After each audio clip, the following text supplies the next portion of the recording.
আসসালামু আলাইকুম। আবার আমরা হাজির হলাম লাভ ও ক্ষতির পার্ট 4 নিয়ে। এখানে আমরা একটা অন্য ধরনের দেখতে পাচ্ছি যে একটি দ্রব্য 1000 টাকায় বিক্রি করে 20% লাভ হয়, কত টাকায় বিক্রি করলে 25% লাভ হবে। এরকম যখন থাকবে তখন আমরা খুব সহজেই উত্তরটা কিভাবে করতে পারবো, যে টাকাটাই প্রথমে বিক্রি করেছি সেটা হবে ইনটু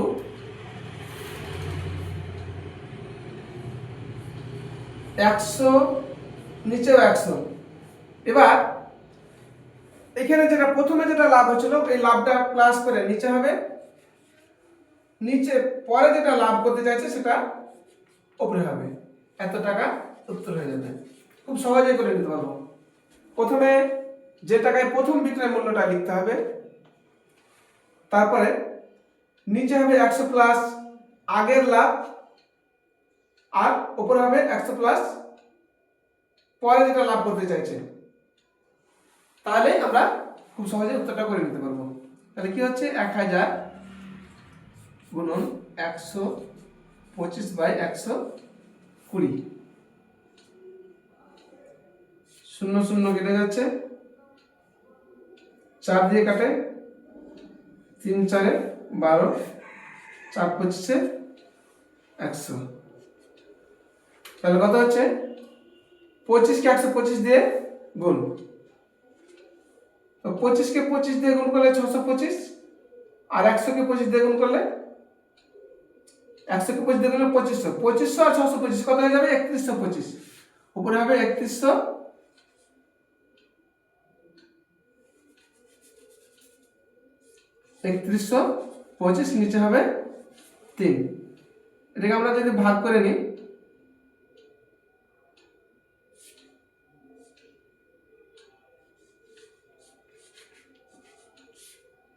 তিন একে 3,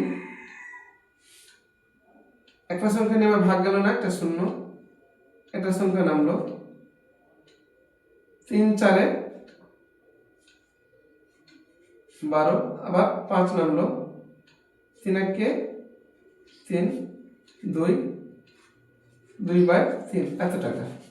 তার মানে আমরা প্রায় 1041 টাকা 60 পয়সার মতো অ্যান্সার হবে। বিক্রয় মূল্য হবে এবার।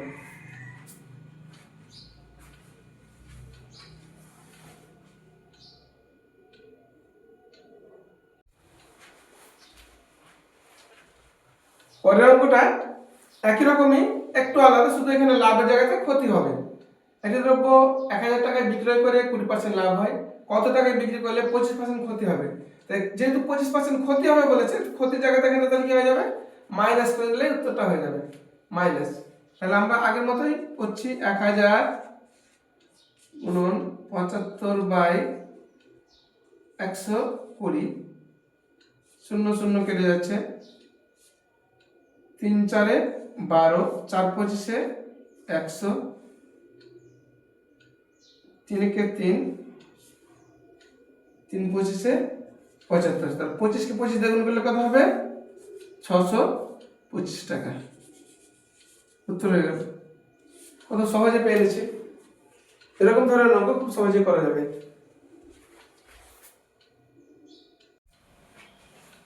তারপরে দুটাই যদি ক্ষতি হয় তো কিভাবে করব। একটি দ্রব্য 1000 টাকায় বিক্রি করে 20% ক্ষতি হয়, কত টাকায় বিক্রি করলে 25% ক্ষতি হবে। এরকম ক্ষেত্রে আমরা খুব সহজে অঙ্কটার উত্তর বের করতে পারবো। 1000 গুণন 100 উপরে লিখলাম, নিচে 100। প্রথমের ক্ষতি কত ছিল 20%, প্রথমের ক্ষতি তার নিচে, পরের ক্ষতিটা উপরে, এত টাকা। তাহলে কত পাচ্ছি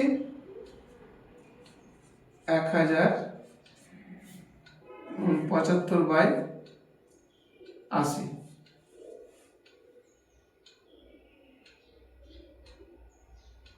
5 15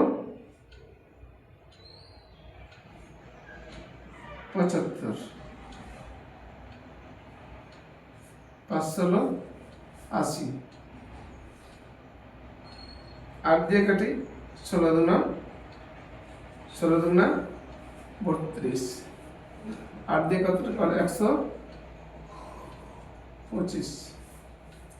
তাহলে আমরা পাচ্ছি উপরে 15 কে 125 দিয়ে গুণ, 5 15 75 এর 5 হাতে থেকে 7, 15 12 180, আর সাথে 187, 187/2। তাহলে 2 দিয়ে ভাগ করলে কত পাবো? 9 2 18, 3 2 6, 7 2 14, 5 2 10।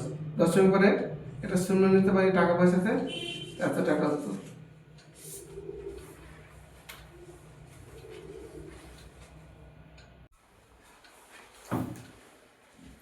আমরা এখানে দেখতে পাচ্ছি 2 টাকায় 5টি দ্রব্য কিনে 5 টাকায় 14টি দ্রব্য বিক্রি করলে শতকরা লাভ বা ক্ষতি কত হবে।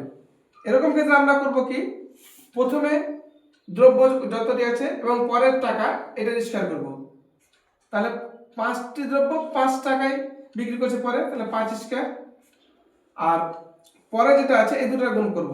তাহলে কত হচ্ছে 2 গুণ 14 বাই 2 গুণ 14 ইন্টু 100, এত পার্সেন্ট লাভ বা ক্ষতি হবে। যদি উত্তর মাইনাস হয় তাহলে ক্ষতি, যদি উত্তর প্লাস হয় তাহলে লাভ।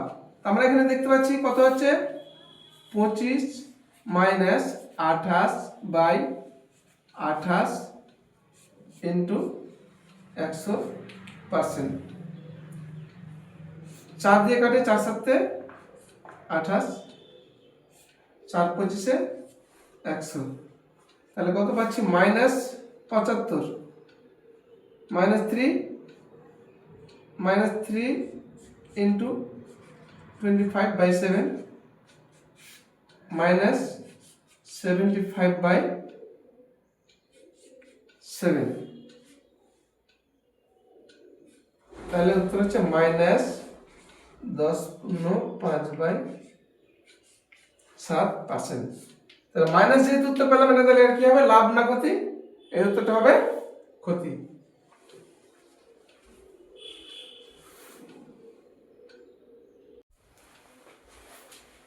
এখানে দেখতে পাচ্ছি আমরা 5 টাকায় 6টি দ্রব্য কিনে 6 টাকায় 5টি দ্রব্য বিক্রি করলে শতকরা লাভ বা ক্ষতি কত হবে।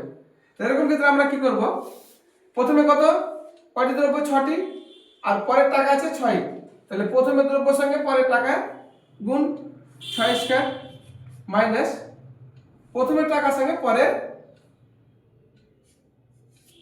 দ্রব্য গুণ বাই প্রথম দ্রব্যের সঙ্গে পরের, প্রথমের টাকার সঙ্গে পরের দ্রব্য ইন্টু 100%, আগের মতোই।